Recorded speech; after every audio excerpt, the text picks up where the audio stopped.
হবে হচ্ছে লাল শাক।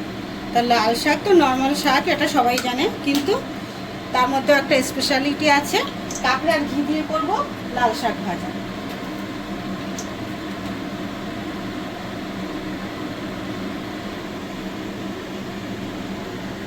আগে দিয়ে দেবো রসুন কুচি,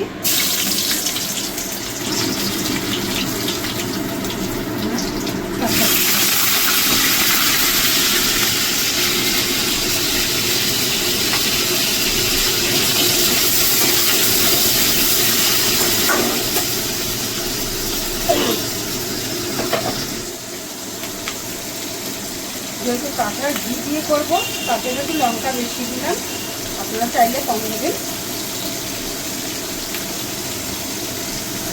চিংড়ি মাছ দিয়ে তো অনেকেই অনেক স্বাদ করে খেয়েছেন, কিন্তু কাঁকড়ার ঘি দিয়ে করে খেয়ে দেখবেন অন্যরকম, এটা আরও চিংড়ি মাছের থেকে বেশি টেস্ট হয়।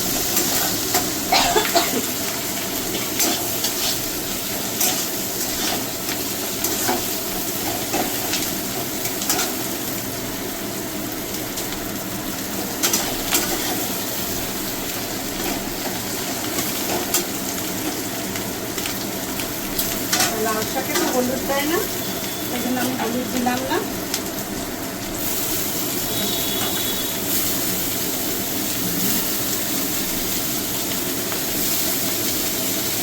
নুনটা সবসময় খাইয়ে লাস্টে দিতে হয়। শাকটা তো দেখতে অনেকটা, কিন্তু মধ্যে যাওয়ার পরে তো অল্প হয়ে যায়, তার জন্য নুনটা পরে দিতে হয়। আমি নুনটা পরে দেবো।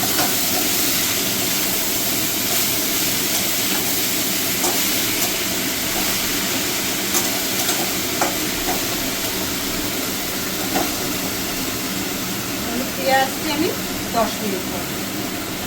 হ্যাঁ বন্ধু, তো দেখে নিচ্ছি শাকটা কমে গেছে। এবার দিয়ে দেবো নুন,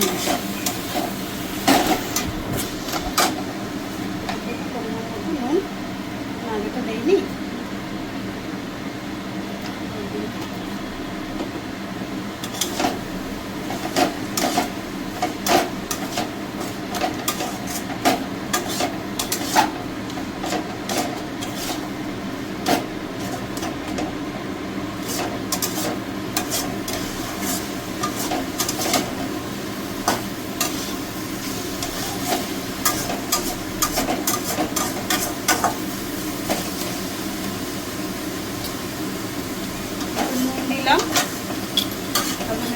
ঢাকা দিয়ে দেই, ঘুরে আসছি 5 মিনিট।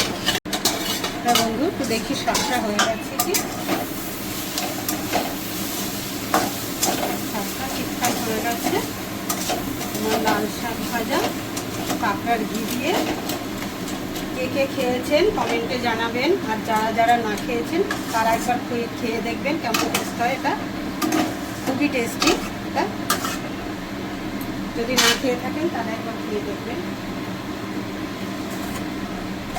যেহেতু এখন শাকটা খুব একটা ভালো হয় না, তাই একটু সামান্য আমি চিনি দিয়ে দিলাম।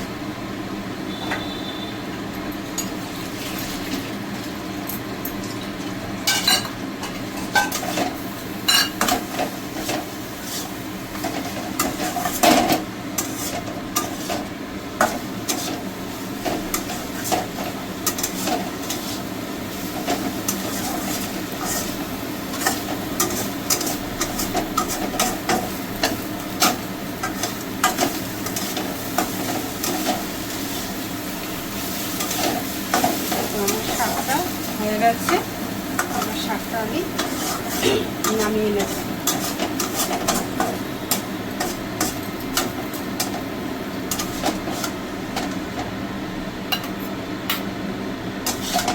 বন্ধুরা আমার চ্যানেলটাকে একটু সাবস্ক্রাইব করে দেবেন, আর লাইক শেয়ার কমেন্ট করবেন। যদি কোথাও ভুল হয় সেটা আপনারা ধরিয়ে দিলে আমি বুঝতে পারবো।